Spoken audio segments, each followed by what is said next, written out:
Now, is that a shelf fungus or what? Is that amazing? That is a shelf fungus. And remember in the book it talked about some of them will grow year after year and keep adding. My mom had it on the back porch because she thought it was pretty. I go, it is pretty. It's a shelf fungus, though. May I borrow it? She goes, sure. My dad's like, throw it away. I go, no, it's cool looking. It really is. It almost looks like wood, doesn't it? And but it's very light, okay? Because this is actually the fruiting body. Now, I did go out while I was at my parents' the last time and found you some actual live shelf fungus so that I'm going to put one on each table and you guys can try to find the spores in the shelves. Okay, these are little ones that I pulled off of some dead rotting wood. Some of them will actually live on live wood, but these were on dead wood, and those are more often than not, because remember they're saprophytes, so they decompose dead things. And if they're kind of furry on the bottom. When you feel them, you'll see what I'm saying. They're hard on the top and furry on the bottom. And the bottom is where you're going to find the spores. Now remember, in this, in Ascomycota, the basidia spores, isn't that convenient? The basidia spores are found in the basidia, which are the club-shaped cells that they're found in. Wow, that was hard. And so, let's see. Oh, that is a modified hyphae constricting around a nematode. I thought that was pretty interesting. Oh, I know why. That's, never mind, we'll come back to that. Okay, so there's your shelf fungus, there's your mushroom, there's your puffballs. Now, Eric brought the puffballs, and once again, this would be the mycelium. So this is actually the puffball, but this is the fruiting body up here. And at first I said to him, no, that's not a puffball, because if I squeeze it, it's not puffing. Because a mature puffball, when it's outside, if the rain hits it, it's enough to puff the spores out of it. So if you squeezed it, it would kind of be like squeezing a pastry, because it would give and let the spores out.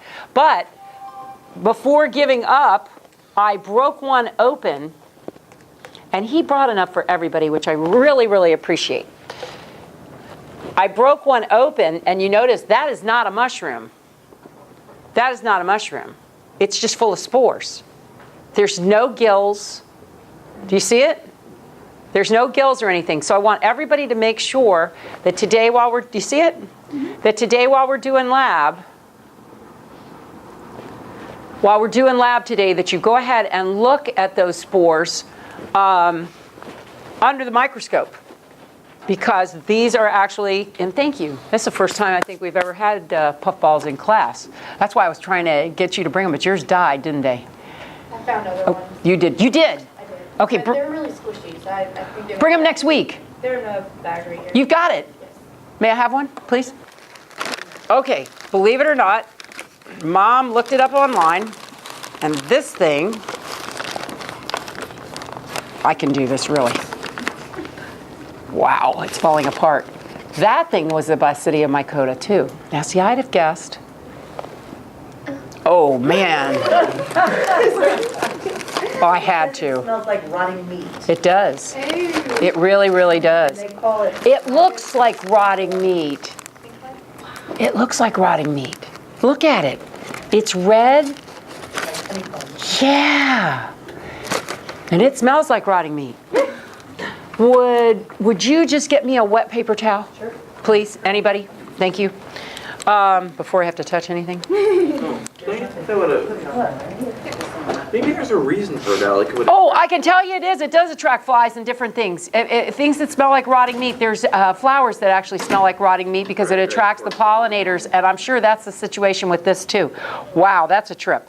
Okay, so we see different versions of the Ascomycota. Turn over to page 104, please. And you guys are going to be looking at them today. You're going to be looking at the mushrooms under the microscope, and I want you to look at the puffballs, spores under the microscope, and any other parts you can get to look at the puffball. If you're feeling real brave, you can look at the meat sneaky one. If you're feeling real brave, you feel free, but it's really stinky. And then you need to look at the shelf fungi too. The things we do for science. Okay, so on page 104, we have the life cycle of a mushroom. Let's start over at about just past 9 o'clock, where the two mycelium grow from the spore. No. Yeah, let's do that. You have the spore, and out of it, you have mycelium growing out of the spore. So that makes the actual mushroom, because that's what the mushroom is made up of. When two of the mycelium come together and fuse, then they start to grow what we're going to think of as the fruiting body, which is what we think of as a mushroom.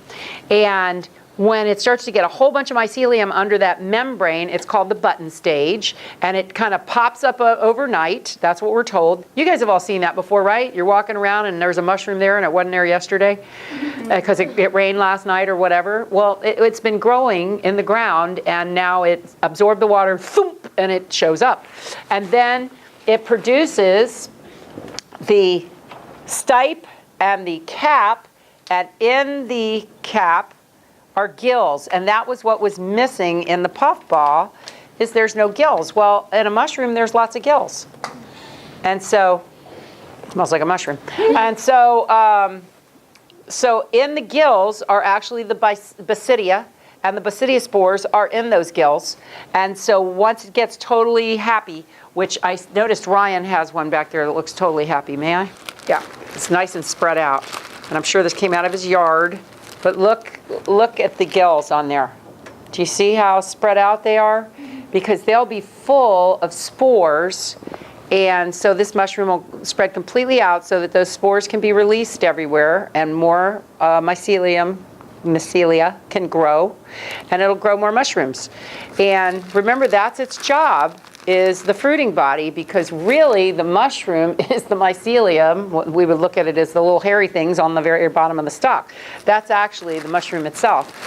We're looking at the fruiting body of the mushroom. Thank you, sir. Okay. So we're told in here that the membrane is a thin covering of tissue. We're told, if you'll turn to page 106, you'll see the fairy rings, because as the mushrooms eat the dead stuff, then they'll continue to move out from one another because they've already eaten the dead stuff in the middle. So they'll continue to move out, and that way they'll turn into fairy rings. We already talked about puffballs, and I think, yep. Puffballs, shelf fungi, regular mushrooms, which I don't know about you, but I didn't know they came in bright red. So I always thought that was on Alice in Wonderland. I didn't think that was reality. And then it talked about parasitic basidia. There's the life cycle of the mushroom. Okay, we've already talked about that. Puffballs. There's a puffball, giving it up. If you squish it, you see all the dust? That's somebody's finger. They're pushing on the puffball. And that shows you all the dust coming out of it, because I had a feeling we wouldn't be able to see it here. There's your shelf fungi. It's pretty ones, huh? Here we go. It talks about the parasitic basidia, mycota, and they are rusts, and they are very, very technical. They destroy the wheat. They make 3 different types of spores. They make the Uridia spores, which show up and look like the rust on the wheat, and then they make the Telia spores. Let me get it right now. And there's one more. They make the Ascomycota. And if you'll remember the life cycle it talked about, they had to get on the bayberry bush in spring. And without the bayberry bush, if you can remove the bayberry bushes, they don't have this alternate host and they'll die, which is a good thing because it destroys the wheat crop. So thank God you don't have to memorize that, but it went through that life cycle, and that there were the Uridia spores, the Telia spores, the Ascomycota, and then it talked about how they destroy a whole bunch of wheat, and so you have to be careful to get rid of them. And then there's smuts. Don't you love that one? Smuts. And smuts get on wheat, rye, barley. They kill millions of dollars of food crops. And they can grow fungi-resistant crops, but that's what smut on corn looks like. And I don't know about you, but I looked at that and went, oh, your corn's really moldy, man. I wouldn't have known that's a smut, but that's a smut. And that can destroy whole crops. So I just wanted you to see what they look like. And then turn a page, please. The next class on page 109, phylum, is Ascomycota, and these are sac fungi. And so your book points out cup fungi, morel, which looks more like the thing you brought in. Look at the morel on page 109. Only yours is red, isn't it? Doesn't that look more like it? But the thing online said it's a Basidiomycota, which surprises me. But it looks kind of spongy, like the morel. And then the other example is yeast, which I have back there for you so that you can look at it.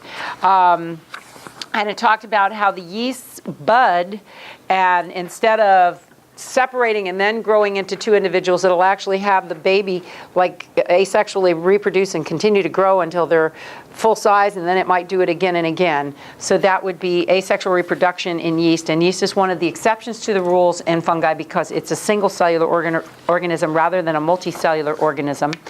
And they can make fermentation, which is on page 110. Fermentation is where it breaks down sugars, there you go, anaerobically breaks down sugars into smaller molecules. And fermentation, it mentioned here about wine, but fermentation can be a really good thing for us if you drink kombucha or you eat kimchi. Fermented foods are very good for us because they actually help to feed the good for you bacteria in your gut. So all fermentation isn't bad, but this went through the fermentation process in sugars and how alcohol was formed. And then yeast is, the yeast actually breathe, and that's what makes the bread puff up because it makes air pockets in the bread and it puffs it up. So anyway, and then in Ascomycota, like I said, if you'll turn over to page 112, they have asci, which are the fruiting bodies, and those are showing you some of the asci, where the spores would be, ascospores would be in there. That shows you actually the ascospores in the asci cells, okay? There's some morels. Those are yeast, and notice these yeast are budding, okay? And then it talked about that there were types of fungi in this phylum called Ergot of Rye, which are deadly to people. And it showed that. And then you will see it in wheat. And I've eaten wheat like this before. This freaked me out when I saw this because it can be deadly to people. I've seen dark kernels in my wheat before. So apparently that's very dangerous because you can get ergot of rye that way. And then it talked about how the Dutch elm disease and the chestnut blight wiped out the American chestnut tree, and that's what an American chestnut tree looks like, and that's what it looks like when it's affected by one of these fungi. And this is the Dutch elm disease, and that shows you it's got Dutch elm disease, which is a fungus that attacks this tree. And then that was an American chestnut tree. I didn't know what one looked like. And so that's what they looked like before they were wiped out. And this is telling that, and see how old this picture is? You see how the people are dressed? This is probably like late 1800s that this picture was done. And they're trying to genetically re-engineer the American chestnut tree. And those are the little bitty baby chestnut trees that they're trying to do it from. So I thought that was kind of interesting that they're trying to bring it back and save it. And then the last one you had to read about was zygospores. Oh no, did we stop there? Yeah. That we're done. All right, go back, let's look at our lab.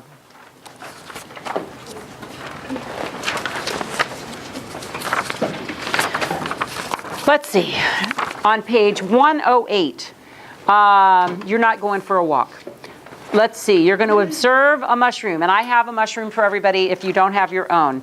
You're going to look at it under the magnifying glass. You're supposed to look at all the parts. What I really want you to do is the microscope work because you can do the rest of it at home if need be.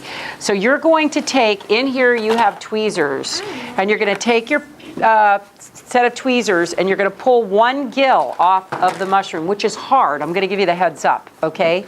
You're going to pull one gill off the mushroom. And then it tells us, guys, stop talking for just a minute, please.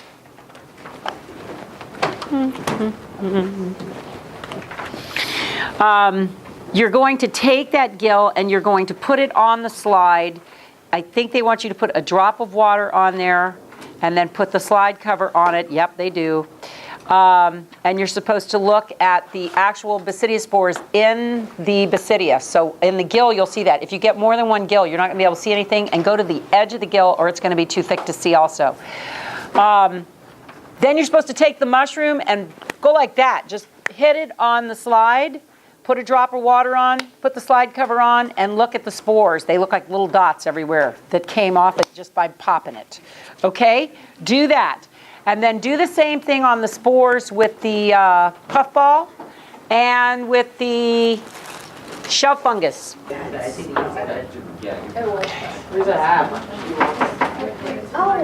Guys, I want you to look.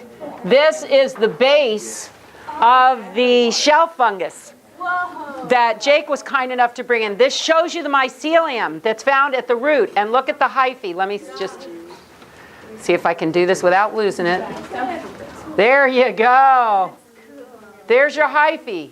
So this shows you the mycelium is made up of the hyphae. And you're going to be looking at a lot more of this next week. But thank you so much. You found it this week, which is great, you know. But does everybody see? This is exactly what we're talking about. And this is at the base of the shelf fungus. So this is actually the shelf fungus. And the thing that we're looking at is the fruiting body. I got to move this because I'm going to give it back. So everybody saw it? Yep. There they are. Guys, you see the little balls? Those are the yeast. This is the yeast at 400 power. So they're very, very small, aren't they? Okay. Now, I don't see any budding here, and I set it up during lunch, so you would think we would have some budding. Oh, look, look, look, there's one. Do you see it? And there's one. It's got 4 balls on it, so that's been budding. And do you see how they're all about equal size? Ryan found a fungus on a rock. This is at 100 power. Look at the spores on this fungus on this rock at 100 power. And I'll bet you...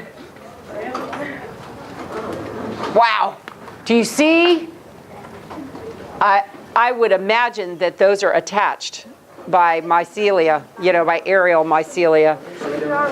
Well, so that would be aerial hyphae, wouldn't it, right? Okay.